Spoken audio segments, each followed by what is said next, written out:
welcome to the Quantum Alignment Show.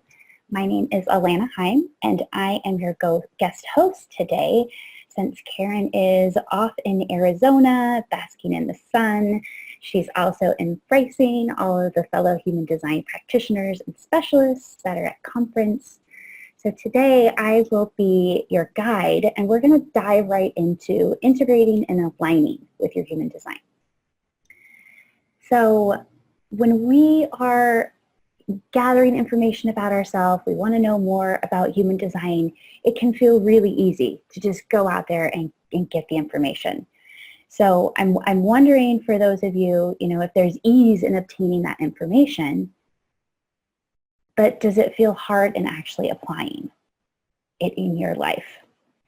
Taking the information, being able to move forward with more ease, more flow, knowing what you're here to be, knowing who you're here to be, and then being able to live it.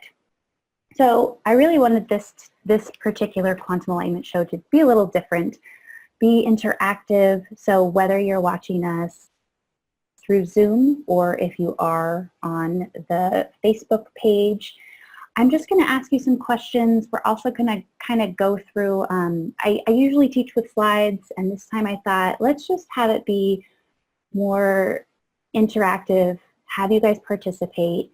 And so really right now, what I'm going to do is share a whiteboard. So we can just kind of chat. I can type out certain questions and certain things that I want to go over with you.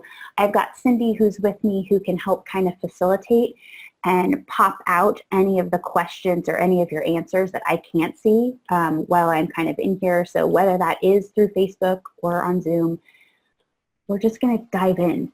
Because what I know, having learned human design, and it's already been a few years, like 3 or 4 years that I've been integrating, and every day is a learning process.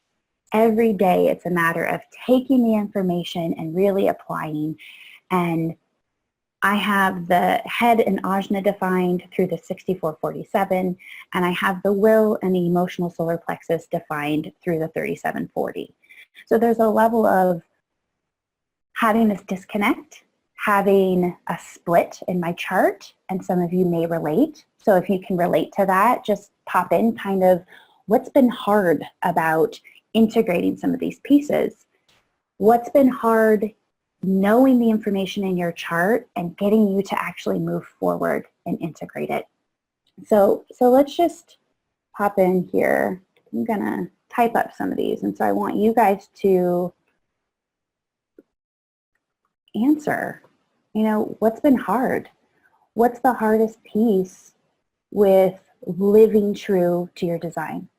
So again, you know your strategy, you know your authority, you know maybe the centers and some of the definition, the channels that are there, your profile, and then it's like you get out into the big wide world, and what's next?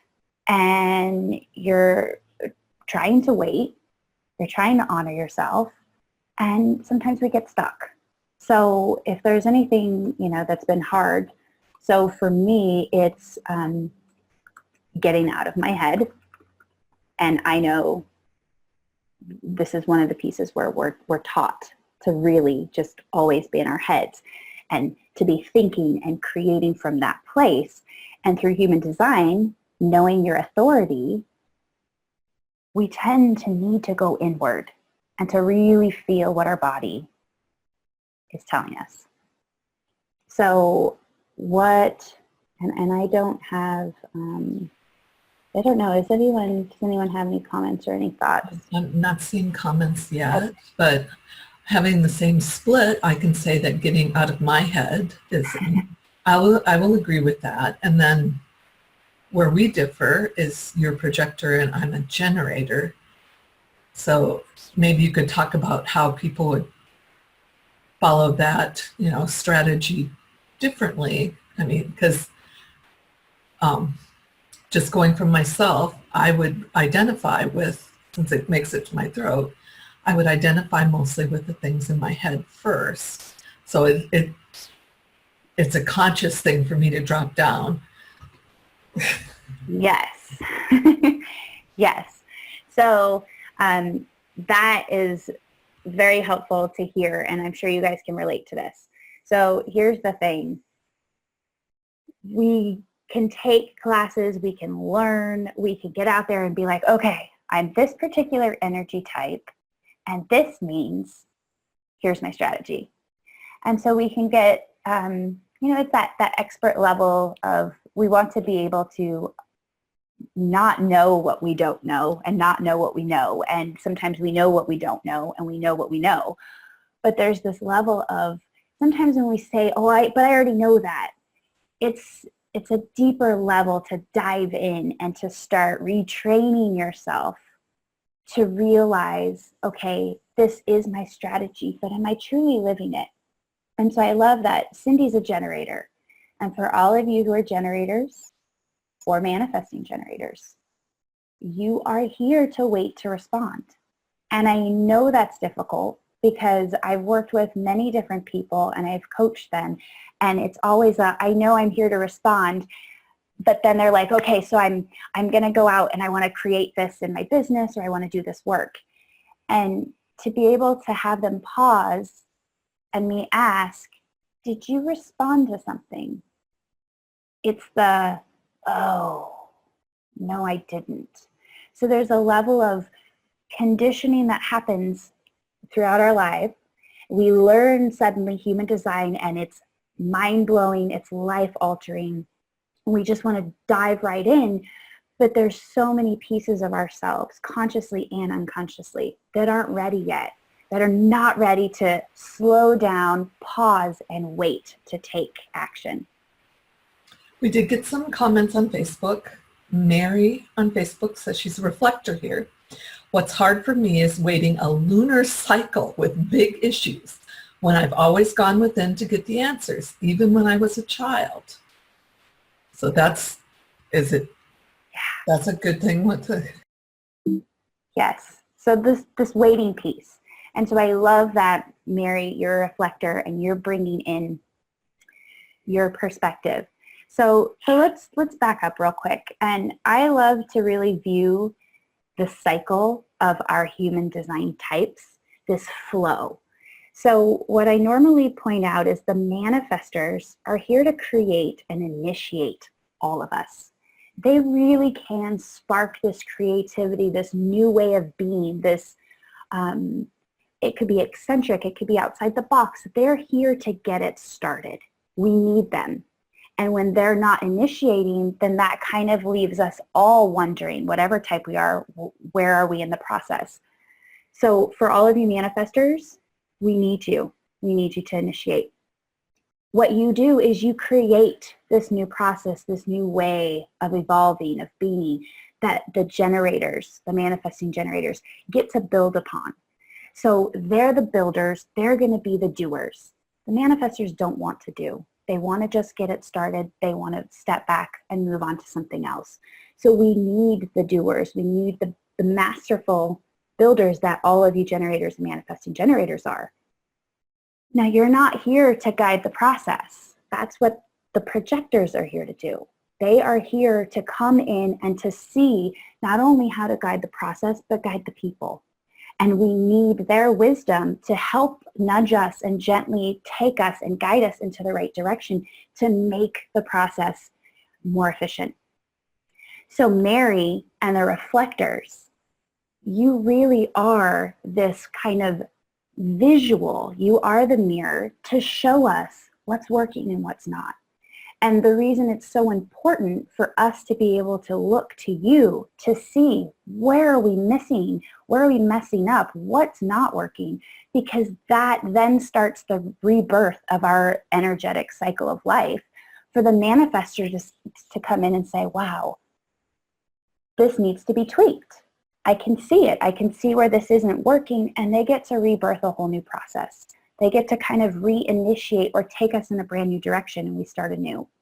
So there is a level of waiting for the reflectors because they're here to just kind of still be reflecting what's going on, and that takes time.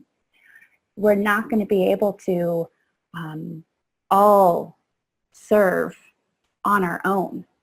And there's a level of, even when we're integrating and aligning with ourselves through human design, that we all need each other. And we need this support to be able to step into honoring who we are, being part of the process, accepting that we're not here to do it all ourselves. So even when generators are getting the prompt to create and they're not waiting, that really can cause a disturbance in the process or in the flow, because we need the generators to be honoring and responding. Just like me being a projector, you need me to be here to guide. And sometimes it's very easy for projectors to see where the process has got a bottleneck.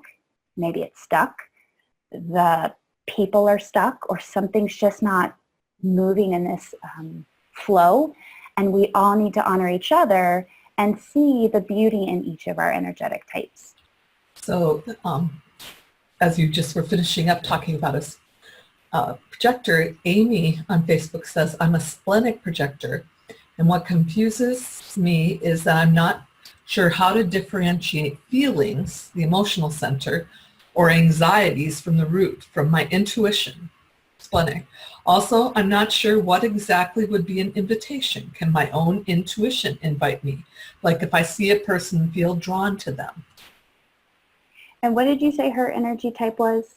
Splenic projector. Projector. Okay. So then, and I don't know if I can access Facebook. It'd be helpful.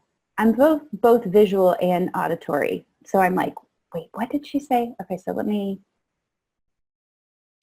Okay, so she's splenic projector. Splenic projector.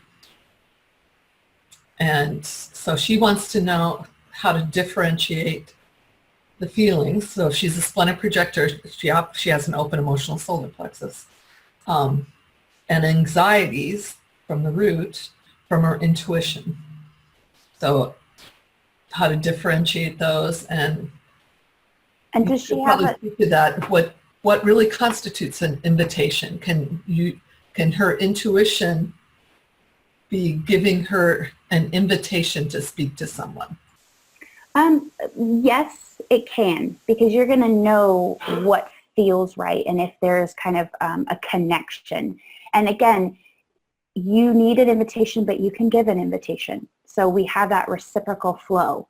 And so it's a level of even asking permission. I love advising myself and other projectors. It's okay to ask for permission. This is how we can ask to be the guide. And if they don't want us at the time, they don't see us yet, that's okay. But now you're honoring yourself and honoring these boundaries. So here's the other piece, and I don't know if you have a split in your chart or if you literally just have a channel from the root to the spleen, but the root has a pulse that comes on and off. It's not always on. It's not always off.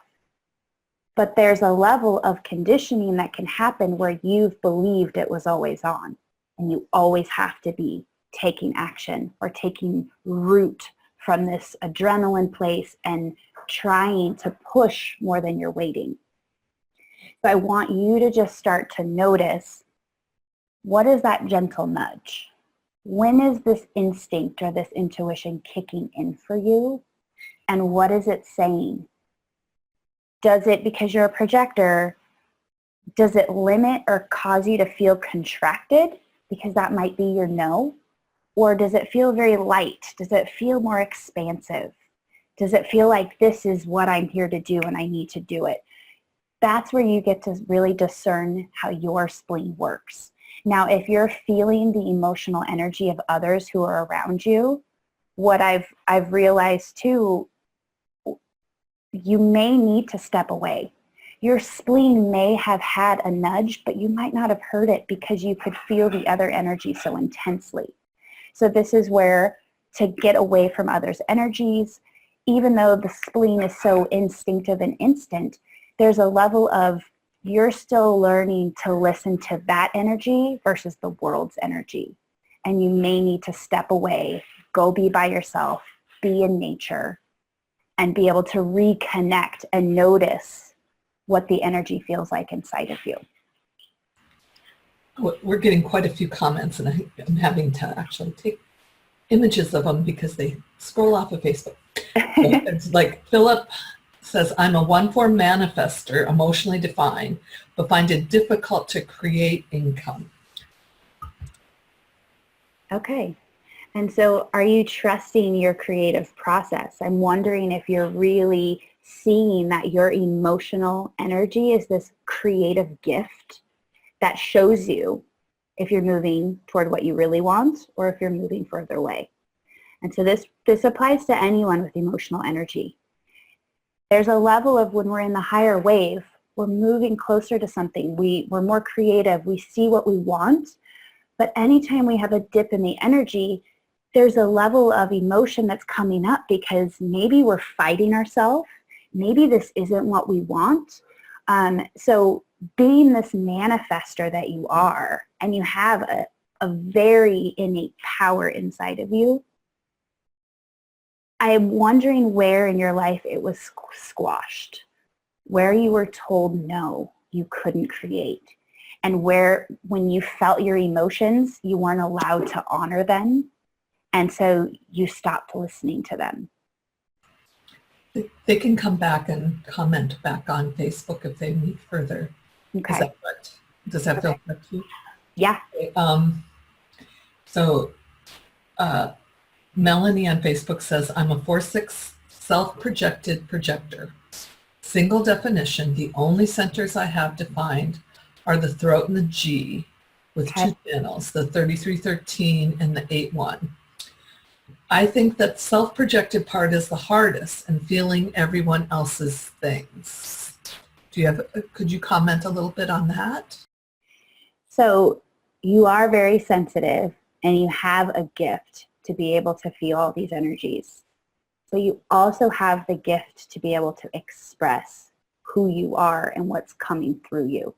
So as the guide, knowing that you are an innate listener, you are very creative and your creativity comes through you, the challenge, the integration piece is allowing yourself to recognize when you're ready to speak up and when you're not, when you're holding back. Because here's the thing, whether you've taken on other people's fears and you're afraid to be seen or afraid to be heard, there's also on the emotional side, are you feeling them and wanting to please them and you're holding back, biting your tongue because you don't want your truth to come out? And you're here to really talk through. So if you can find a sounding board, somebody you love and trust and who loves and trusts and sees you for the projector that you are, somebody who's going to allow you to literally just share whatever it is and that you're not looking for them to give you a response. It's like you just need to kind of have it all flow. This is how you find out your truth. And you know your decisions. You know if an invitation is correct for you. You know what your message is and you're ready to share it. And the more that you really can overcome any of the lovability issues or the fear that people weren't liking you for what you had to say, the more that you heal and you get to then share that light and heal others. And that's really a big part of being a projector, is healing yourself first so that you can go out and heal others. You can guide them through the process. You can guide them to really be more in alignment with them and their selves as well. Okay. Again from Facebook, Amy says, also a general question about openness and the undefined centers. Okay. Do I take up definitions from others even when we're separated by a couple rooms? How far does it work, or what does it depend on? So how are you borrowing that energy or riding that wave of energy, I guess? You can feel me now. I'm sure you can feel the intensity, the energy that I have, and we're probably hundreds or thousands of miles away. So here's the thing. This is why, and you'll hear Karen talk about it, and it's this quantum entanglement piece. You can think of somebody and already be in their energy. This is how we have the coincidences of, suddenly I was thinking of you and you called. So when you are rooms away, yes, there is a level of still being connected, but where's your intention and your focus? Because you really do have the control to break free, to create your own space, to know that if it still doesn't feel far away and you can kind of feel it in your body, again, this is the integration part. This is why knowing the information is one part of the equation, and you really have to practice. And if you can feel somebody rooms away, then there's a level of you're still connected. You're still allowing them to connect and you to feel their energy, and possibly vice versa. So in those moments, it may be a really good idea to go outside, to go be by yourself, to just really try and disconnect. Earthing is really awesome for that, to go be barefoot out in nature and really just connect to the earth. Whether there's people around, there's still a level of you really focusing your intention to connect at that level rather than be lost in all the energy that's surrounding you. I'm going to go, and Paige has been very patient. She has a comment here in Zoom, and then she commented twice. I don't know if you can read the Zoom comments, but where do generators wait to respond? I'm not quite sure. Yeah. Can you clarify? Can you clarify where do? And so I don't know if you mean like, do you need to go be away from people, or if it's part of the chart you're asking? And then her second comment, while we're waiting for that, crying in public is socially frowned on. And yes, how can I speak up in a way that others can receive, such as dietary and eco responsibilities? I'm assuming she's a generator. So Okay. So it's interesting because this is something I've been dancing a lot with, is how can I give my message in a way that others can receive? So this is a very kind of higher level aspect of integrating, because normally when we're first learning human design, we really want to learn about ourselves, and then we want to start understanding others so we know how we influence each other and impact each other. And so that's where we'll tend to start within our families, maybe within our work environment. But when you start really looking at, okay, wait a minute, this is who I am, and I have stuff that needs to come out. And when I've tried in the past, people didn't hear me, or people didn't see me, or it wasn't the right timing. There's a level of really getting good at waiting, so that now in the process and just kind of knowing what's your message and how do people receive it, you're going to start to speak up. And when you're really in tune in the flow of a conversation, you'll already feel. We all have this. We all can feel that instinctive intuition kind of note of like, okay, they're not receiving this. And so it's a level of being more concise, efficient, effective, finding ways to move outside of the conversation or come back.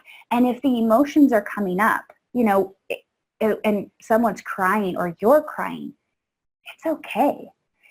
The reason it's not okay is because we were told it wasn't okay. But if you can feel comfortable in your skin and you can really honor the emotions that are coming up and be able to really express them and have others understand where you're coming from, that's the beauty in where we're headed. Where now we can be more accepting of like, oh, she's not just emotional, she's feeling. And what would it take for me to have more of that connection to myself and my feelings? I think she was agreeing with you. So just notice that type. Okay. That's a big piece for everyone. It's always the integration piece is practicing, noticing, becoming aware. Because a lot of these things we're not aware that we do, or we're not aware of what others are truly doing that are affecting us, or we're allowing it to affect us. So I want you to just start noticing, okay, well, if there's pieces of what's been hard, it's hard to wait. What's hard about it? And when you're waiting, what else are you noticing? Are you impatient? Why are you impatient?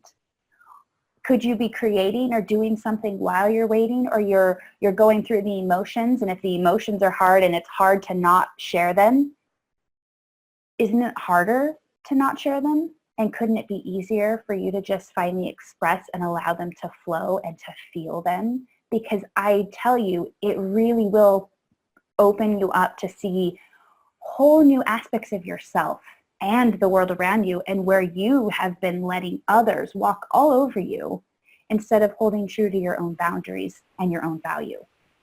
I heard something really interesting where somebody said, what if? So you, instead of being definitive, you say, what if? So I'm back to Facebook, and we have quite a few reflectors. I want to welcome those shiny little unicorns. I don't know if everyone knows how few reflectors there are in the population. It's around 1% of the whole and it's wonderful that there's reflectors here, because Prem was saying 5-1 reflector. Yay. Kimberly on Facebook saying, I'm new to this way of thinking and I'm a generator, 6-2. Could you touch on basic traits? Thank you. So maybe the basic traits of a generator, or the basic traits, what does 6-2 even mean? Okay, so you're a role model. Consciously, this is the first part of you kind of that comes out. It's your personality and even your learning style. So the secondary piece is that you like to hermit, is what we call. So consciously, what you know about yourself is you're here in this role model tertiary phase. The first third of your life, roughly, you were very experimental. I don't know what part of your role model phase you're in. The second part is where you're really just observational. You kind of pull back and you just want to watch. You just want to observe the world around you, so that by the time you really go into this role model third piece of the puzzle, you have all of this experience because you did it hands-on, you experimented, you watched it, you now know what it means to do and be. But there's an aspect unconsciously of the hermit where you just want to hide away. You don't really want to be around people, and the more you try and get away from them, people find you and they call you out. And so there is a gift to allowing yourself the space to read, learn, do whatever it is that you feel you really want to be able to nurture yourself. And so that 6-2 profile is a big part. The generators, they're doers. They love to work. They love work if it's correct for them. And when it's the right work, it doesn't feel like work. And they can do it every day, all day. And so if there's a level of incongruence or misalignment that I have here, where you're doing this work, but it's because you have to, and somehow you're just going with the flow instead of honoring what's true for you, not listening to your sacral, not listening to your authority, then yes, there is going to be some not so good things going on.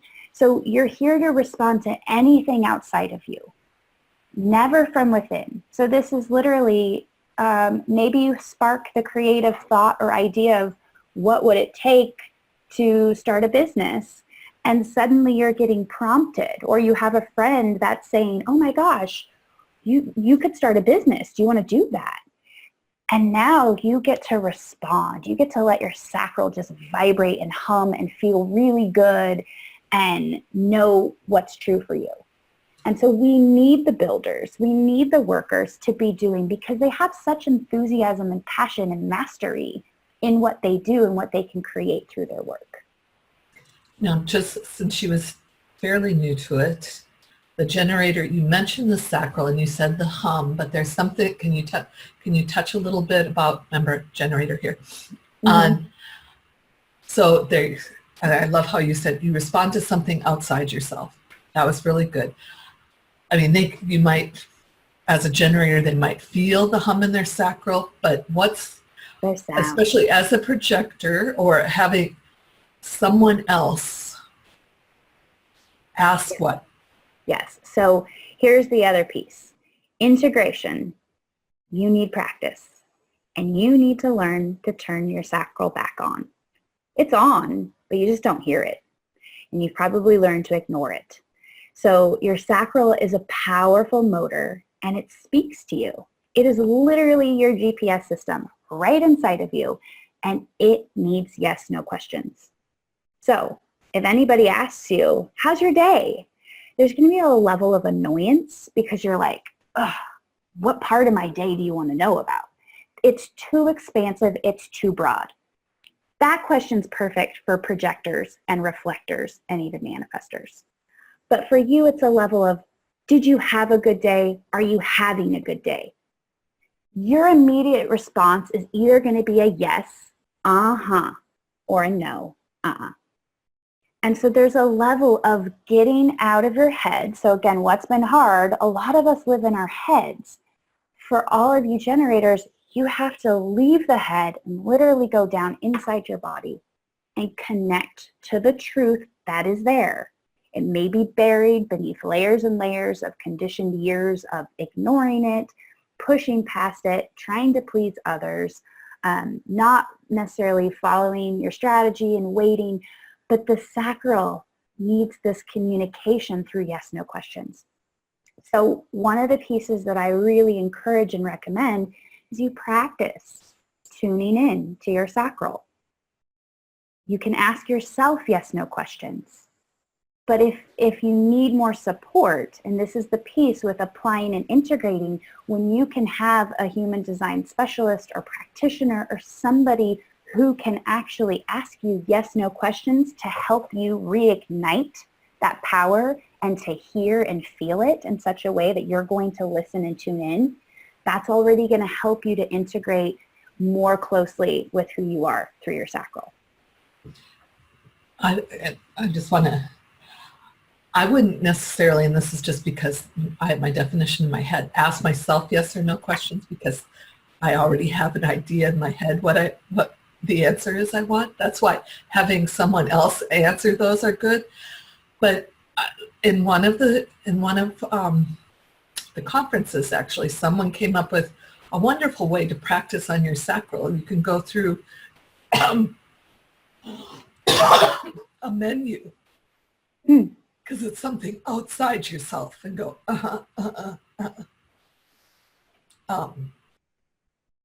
okay. Yeah. We talked about that. Irene says, I'm so glad to know that I'm a projector. It gave me so much relaxation, except myself. Pam says, another reflector. We have lots of reflectors. Yay, shiny unicorns. 6-2, what is hard for me is waiting the lunar cycle. But sometimes I feel like I take on others' designs. If I'm with a projector, I seem to act like one. And when I'm with a generator, I feel I have more energy. Is this possible? Yeah, because there's a level of you are through others. So even just, and I have an undefined identity, so I really experience who I am through who you are, through others. So there's a level of not only do you have all of the centers open, but you're going to be able to really see and understand the dynamic of this flow within the energies of each of these types. So just as I described kind of the process and the flow from manifestor to you as the reflector, you're going to be able to reflect that back.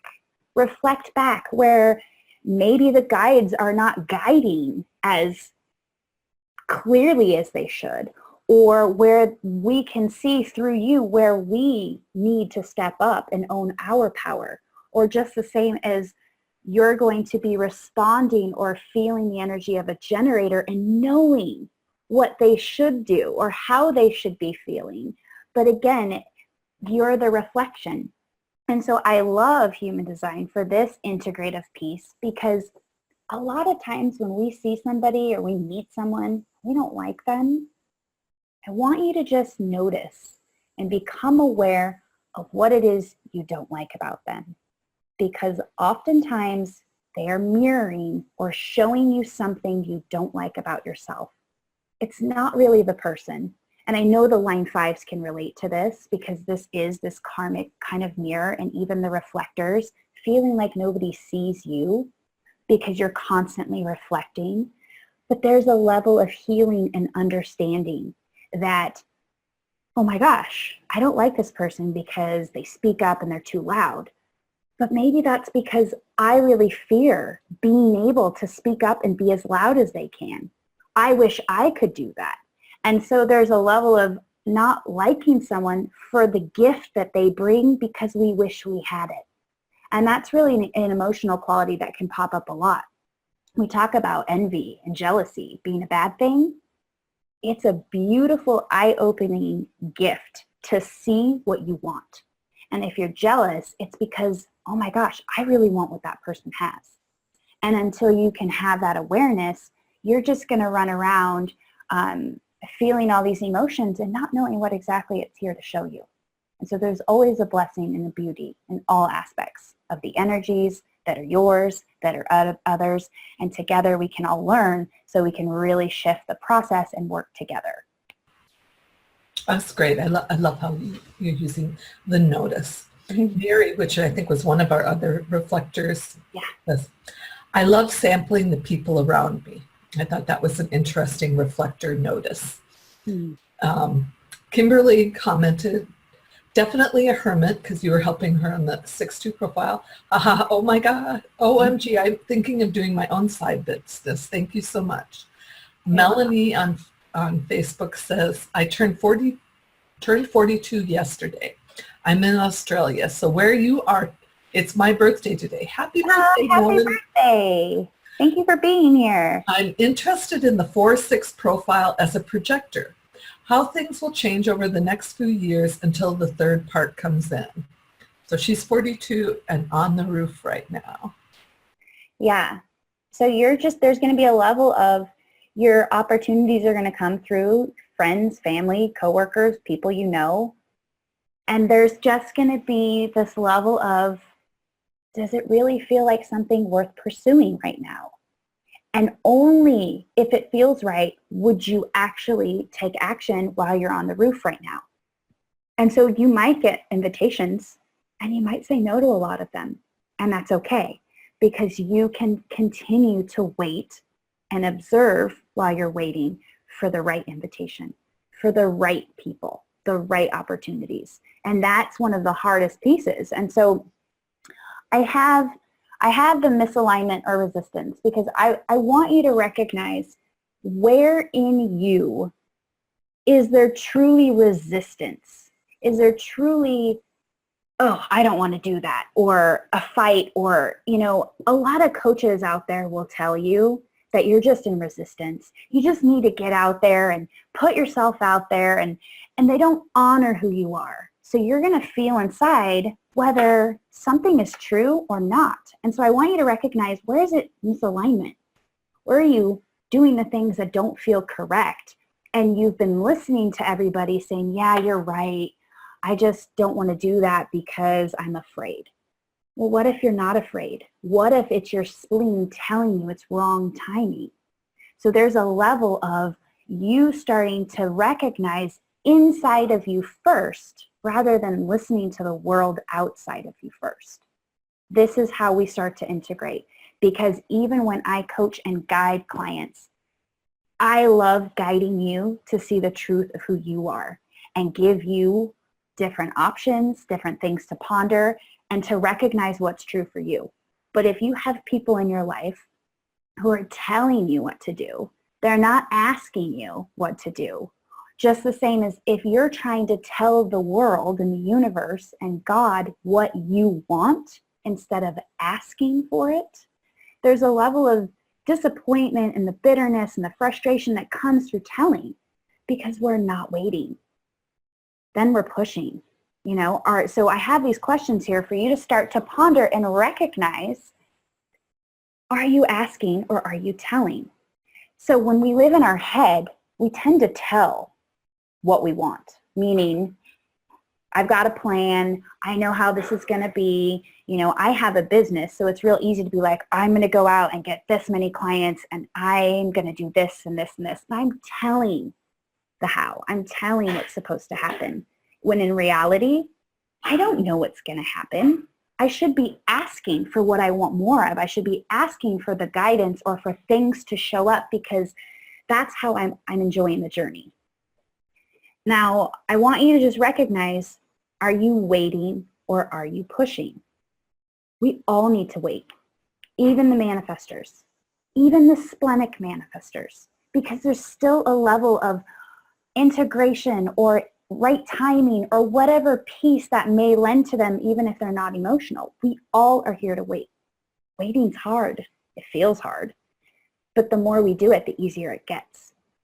But when we're pushing, this is how all of us projectors and reflectors and even manifestors burn out faster than we should.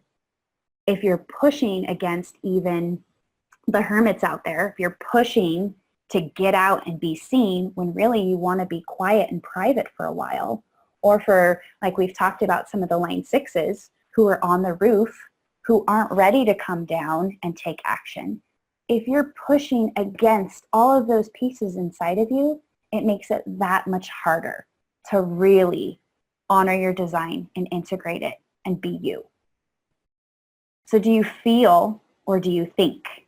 So this comes down to, we've been taught to live in our head instead of down in our heart, in our sacral, our emotional, our spleen, whatever it is in the body. This is where we feel. We feel those emotions. We let ourselves cry. We let people see that.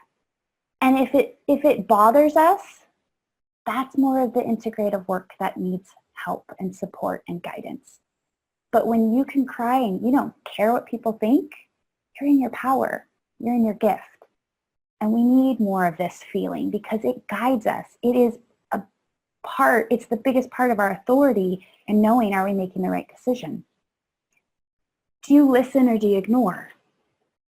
So when you listen, you might hear that splenic awareness. You might hear the sacral, whether or not it comes out as a sound or you feel it inside. But when you listen, you hear your no and you listen and honor it.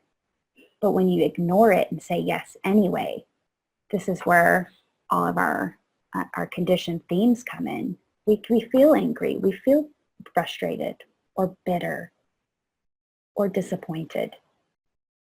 So do you allow or do you block?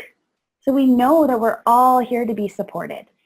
Going through the process of manifestor to reflector, we need each other. And where are we allowing ourselves to be who we're meant to be? Where are we allowing each of us to own our gifts and to share them? Or where are we blocking not only ourselves, but each other?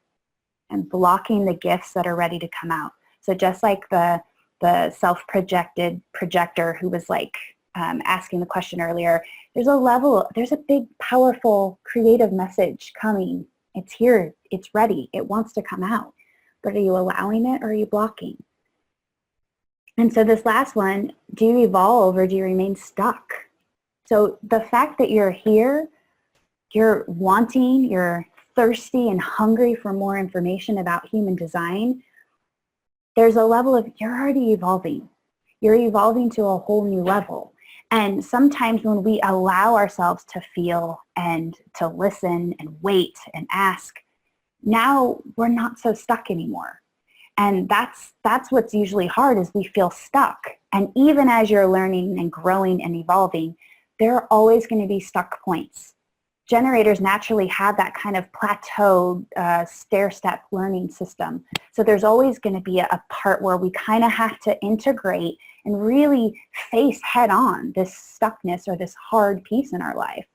And once we can do that, now what are we here to create? What else is possible? And that's what I want you guys to really see for yourselves.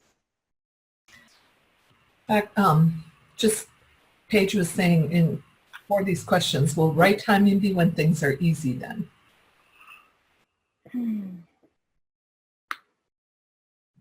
We get lost up here, and so we overthink it and think that it has to be a certain way, and so it feels hard.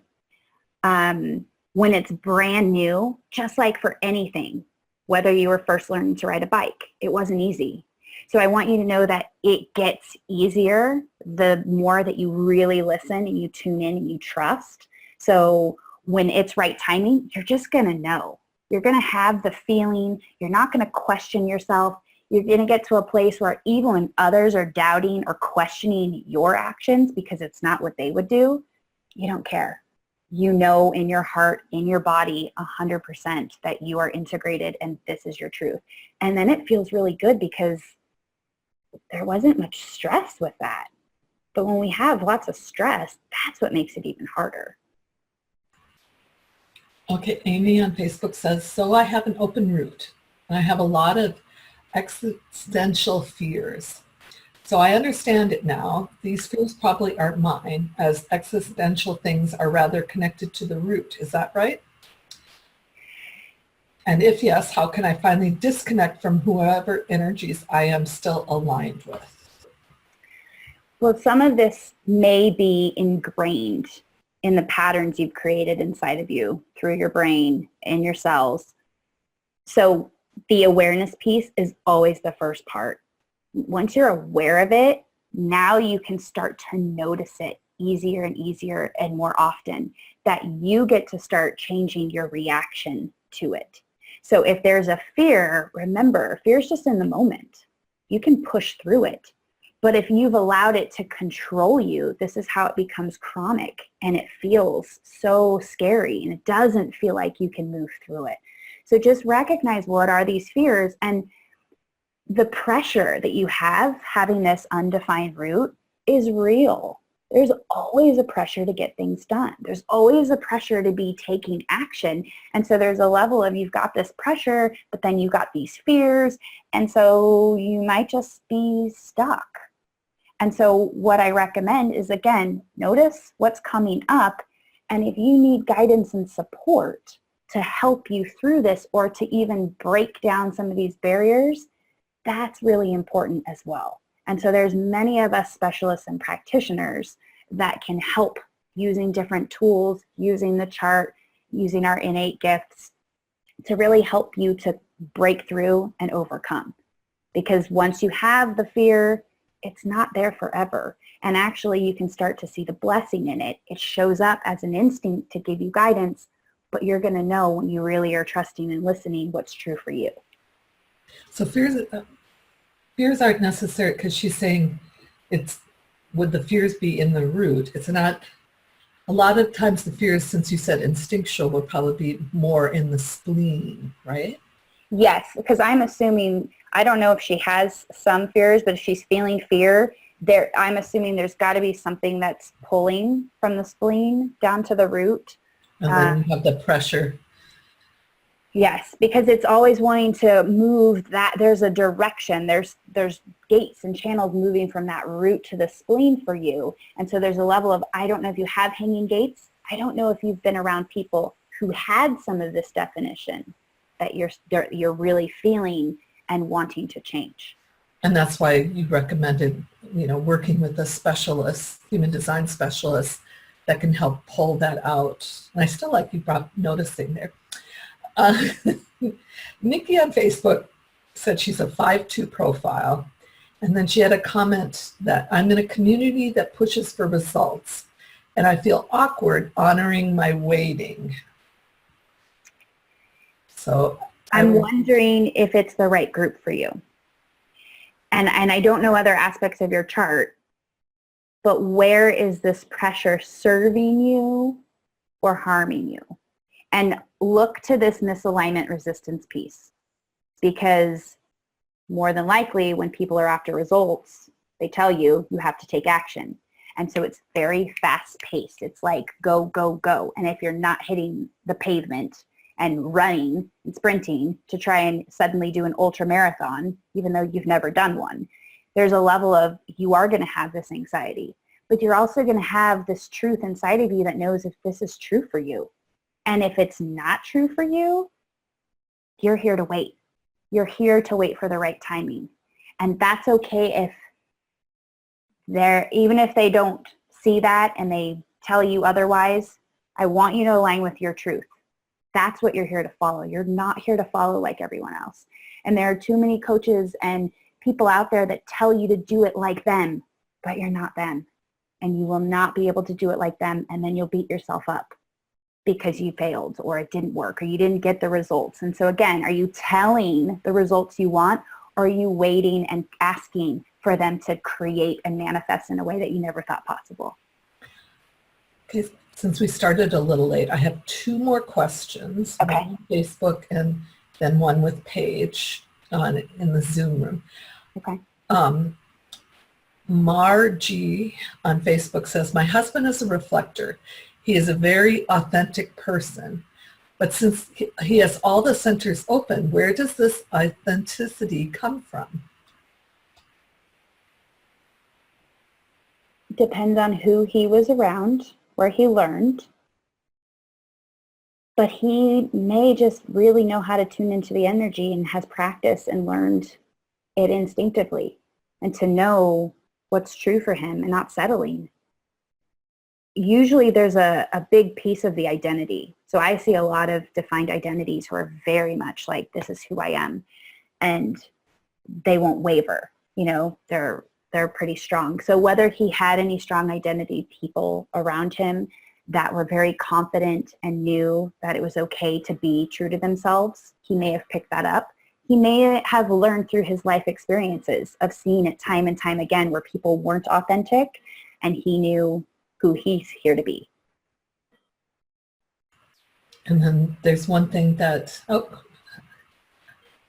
Karen always says, is that we always have all of the charts. So there's always, and then Paige was saying in Zoom, and I think unless another question comes up, is tapping the only way to clear things in human design?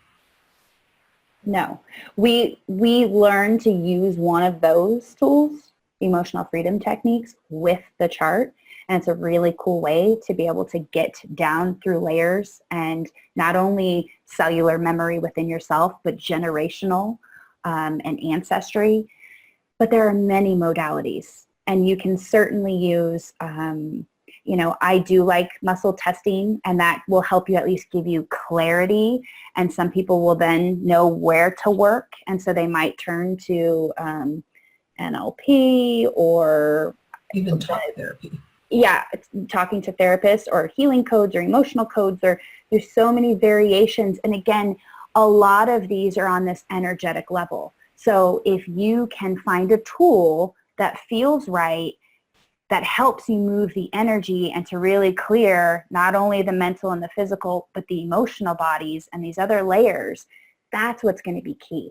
Because you're just taking this blueprint of who you are using your human design chart to guide you, to kind of see. And that's where, as specialists and practitioners, we're trained to be able to help you to see where you may need more support, where you may be struggling, and how to intuitively guide you to really work through and clear. And so not all of us use EFT. Some of us do. Some of us have other modalities as well. So it's a level of really tuning into what feels right with you and who you want to receive support from. I've also heard quantum touch is another one, because that's working on the energy. And so as a final comment, Mary, another reflector, said reflectors who tap into source are living authentically. So she was just making a comment there with that. And yeah, I think that's, oh, well, that's very nice, Paige, the energy medicine. And I know that in that point, they teach a lot of different modalities, or what a lot of tools in your toolkit to help. Absolutely. And so I know that the support piece is crucial. When we try and do it by ourselves and we think that we can, you know, figure it out, we don't see where we're stuck. We don't see what we're missing. And so just like me mentioning how you could ask yourself sacral questions, and Cindy going, well, no, it doesn't quite work. There's a level of needing facilitation, needing the support. And I'm a projector, and so my role in the process is to help guide. And I get to help guide people to see who they really are and to honor their truth and to have that come out. And so what I want you to know is that I want to offer you a free 30-minute breakthrough session, a prosperity breakthrough session, where we can dive in. You can learn a little bit of how we can potentially work together. I can guide you through what you're feeling stuck and challenged by and where you need more support so that you can really get what you want.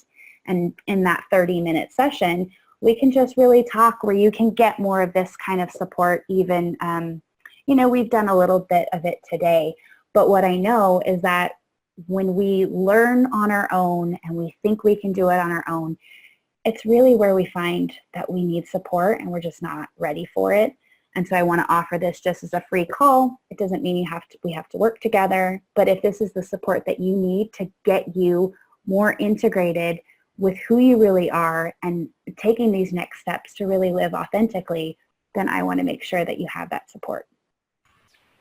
Kim said thank you. Yes. And so here's, you'll put in the chat and then I'll put it in the on Facebook for you. Yeah, so I put, here's where you guys can sign up. There's different times, there's limited times in the calendar, so if you really want to sign up, grab a spot while you can. And then I do have, if you wanted a 1-hour consulting session, that you can sign up here for something like that, where we don't just do a human design reading. We literally go into more of the pains and the challenges and what you need support with, because I want you to start moving through it today. Is there any final things that you'd like to wrap up a final tidbits of wisdom that you'd like to share with us to help us align and or Sure, yeah. So let's all take a deep breath first. I want you to remember to breathe. And I also want you to remember that you are amazing.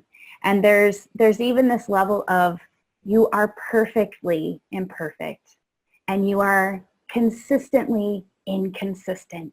And that's okay, because we're always like, but I need this to be perfect. But to whose standards, whose perfection are you trying to live up to? Just be you. Just be brilliant. Honor that you have timing needs. Honor that you may have a sacral that needs love and attention again to turn it back on. Honor if you're the manifester who doesn't think you're creative, that you start to see that you really are creative. And so for each of you, you have brilliance, you have beauty. And when you're able to really see it for yourself, then we get to see it too. And that's really important. So this weekend, I know it's Veterans Weekend, so thank you, Cindy, for your service. Thank you, all of you who have served. Enjoy this weekend and just take time for you to nurture, to be aware of what's going on inside of you and how you're influenced or influencing others around you. Thank you, Alana. You're welcome.